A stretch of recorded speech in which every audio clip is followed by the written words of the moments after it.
കൃഷ്ണ, ഗുരുവായൂരപ്പ. ഭഗവാൻ കൃഷ്ണനെ ഓർക്കുമ്പോൾ ആദ്യം നമ്മുടെ മനസ്സിൽ ഓടിയെത്തുന്നത് ഒരു മയിൽപീലിയാണ്. എന്നാൽ കൃഷ്ണൻ എന്തുകൊണ്ട് മയിൽപീലി തലയിൽ ചൂടുന്നെന്ന് നമ്മളിൽ എത്ര പേർക്കറിയാം? ത്രേതായുഗത്തിൽ രാമനും സീതയും കാട്ടിലൂടെ അലയുന്ന സമയത്ത് സീതാദേവിക്ക് വെള്ളം ദാഹിച്ചു. ആ സമയം അവിടെ ഒരു മയിൽ പ്രത്യക്ഷപ്പെട്ട് താൻ വഴി കാണിച്ചു തരാം എന്നു പറഞ്ഞു.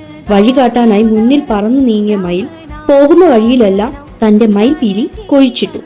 മയിൽപീലി നോക്കി നോക്കി നടന്ന് ഒടുവിൽ സീതയും രാമനും ഒരു തടാകത്തിന്റെ അരികിലെത്തി. അങ്ങനെ സന്തുഷ്ടയായി ദാഹം മാറ്റിയ അവർ തിരിഞ്ഞു നോക്കുമ്പോൾ കാണുന്നത് തന്റെ തൂവലുകളെല്ലാം പൊഴിഞ്ഞുപോയി മരണത്തോട് മല്ലടിക്കുന്ന മയിലിനെയാണ്.